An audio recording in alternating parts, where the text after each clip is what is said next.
back, watch this. Back, back, back, back. And it dumps. Okay, so what we're going to do now is I want you to practice bringing it up and bring the trigger back all the way at the same time. Hey, what's up guys? I'm back here with another video for you guys. I just wanted to make sure we got this video in for you guys for the Kimber 1911 DS Warrior and how did it shoot. We actually were able to shoot it today and find out how well it would perform.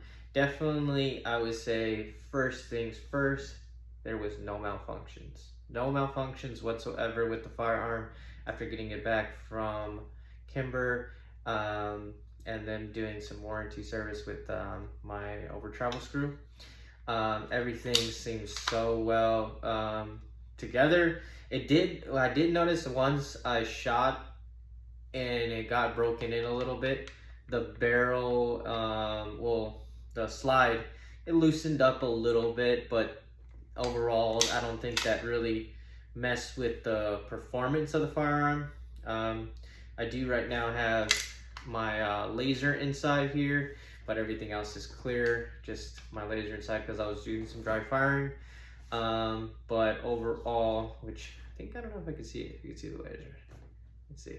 Yeah, it's pretty cool. I use this for my dry firing. I have the Mantis Laser Academy, which I can make a video on that. I have a couple of them on my channel with just like doing some dry firing. But yeah, overall, it shot pretty well.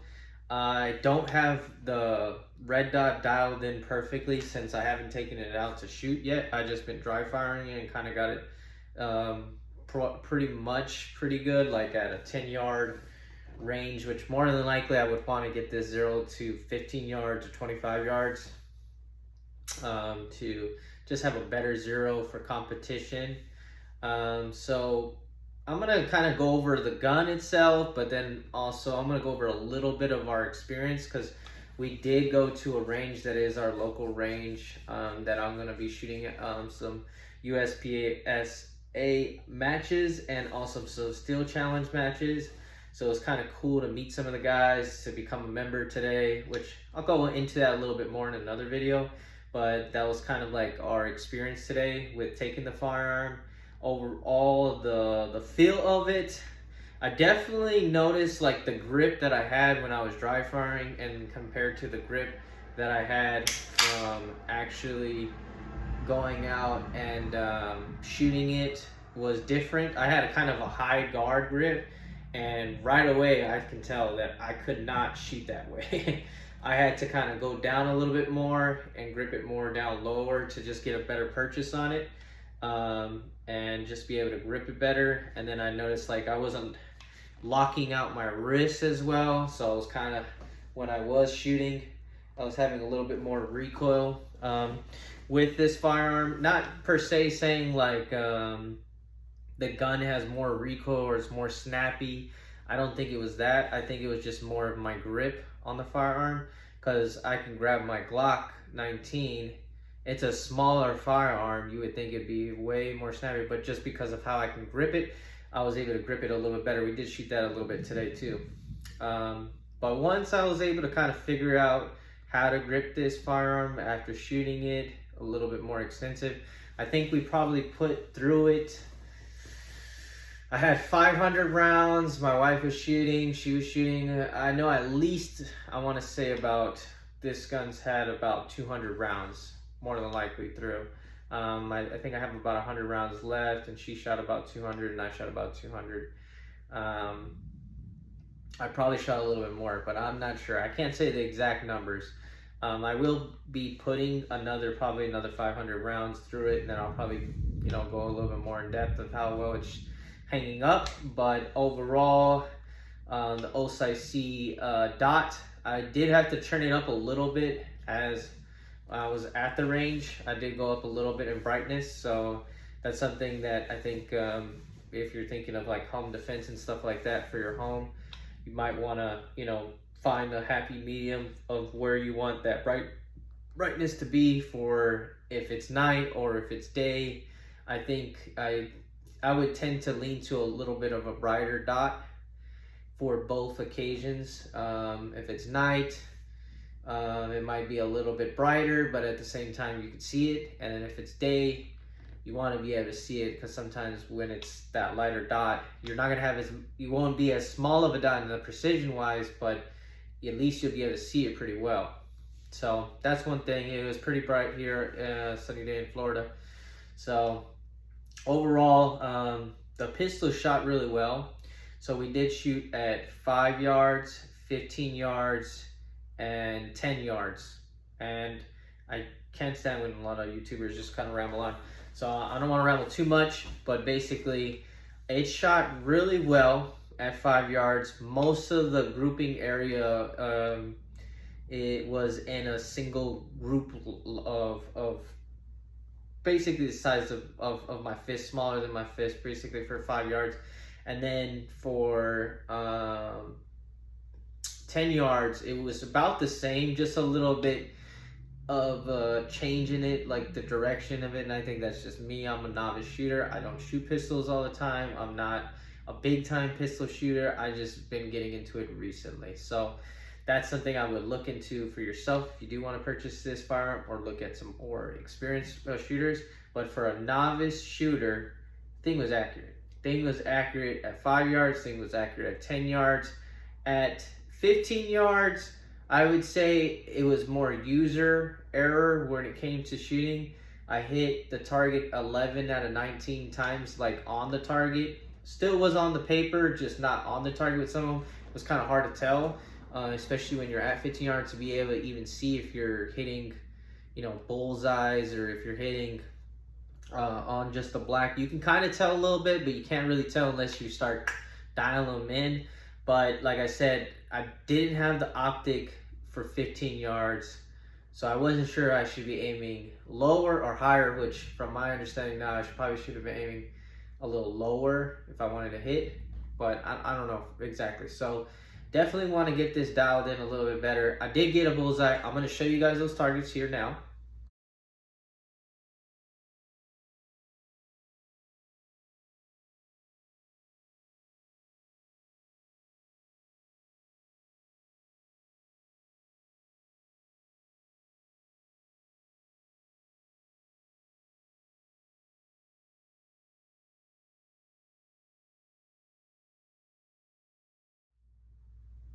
So now you can see in those targets, from what you can see, I was hitting a little low left on some of them, which I'm left-handed, so I don't know if that was kind of the somewhat of the optic and some of my trigger pulls. So I started working on that when I got back home. That was why I was doing the dry firing, working on just doing some of the trigger squeezes where I went straight back. But overall, I think it's a great firearm. My wife did shoot it. She was a little skeptical at first to shoot it. She wasn't sure about it because she was like, "Oh, it's a bigger gun. It's probably gonna have more recoil because it's a bigger gun." Just the inexperience of knowing firearms, not understanding that it's a 9mm. Also, she wasn't sure. But when she did shoot it, she did say she liked this trigger more than her Glock 19, which most people would say that too. And the only thing is, she said it just took a little bit of a learning curve, to go shooting. So if you're going from like a striker fired pistol and wanting to get into 2011s or a 1911 double stack, it is a little bit of a learning curve, I would say, but nothing too much. If you're an experienced handgun shooter, then I don't think it would be too much of that much of experience. I would say just like making sure your trigger pull is straight back. Especially if you're used to using a Glock trigger or some other type of trigger, just getting used to that format. I didn't feel any hot spots on here. I did notice, like, after time, like the safety became, after a while, after it started getting hot, like after shooting a couple rounds, it got loosened up. It started really loosening up, like not loosening up where it just felt like it was gonna come off, but it definitely felt like it loosened up. I didn't feel any points of the gun pinching me. You can see my hand.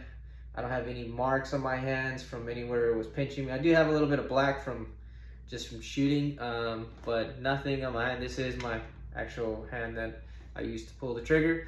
But nothing on here that I felt like was an issue. Nothing was a hang up. I shot federal 115 grain range ammo. Like I'm probably gonna shoot some Blazer Brass 115 grain. I heard that it has like a little bit less recoil on there, so just to add.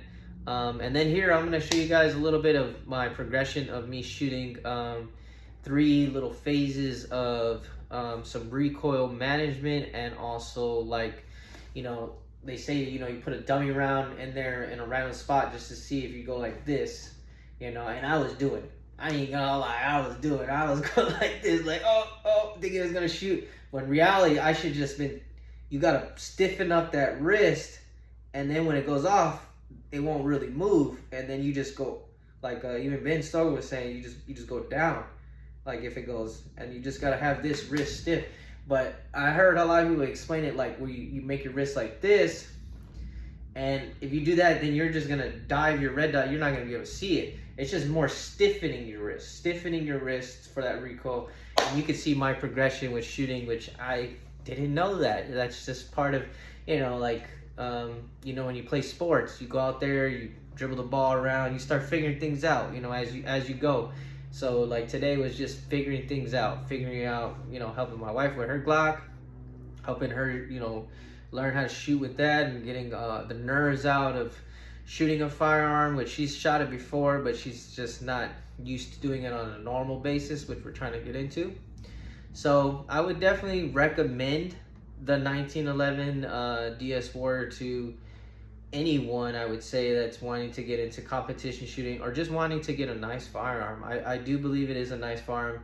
I was very surprised on how accurate it was without it being dialed in, without it being like a great shooter. Just someone that just picked up a gun, only shot a pistol maybe a handful of times in his life, and now wanting to get into it. So hopefully you guys enjoyed the video, and hopefully you guys continue on with the journey with me getting into training, with me hopefully shooting some matches, and meeting some of the people around me. I did meet some really cool people today while going shooting, but I definitely want to get into that and another time. It's just been a pretty good day, you know, with everything. So on the next video, we'll be able to kind of tell you guys our experience at our new membership with our gun club. So hopefully you guys look forward to that video. And so I'm gonna sign out on this day. Hopefully you guys do pick up one, or that kind of helped you with your interest in it. If you have any other questions about the firearm, if like the magazines, if they held up, or any other questions, just feel free to hit me up in the comment sections. So I'm gonna say out. Peace out, boys and girls, and I'm out.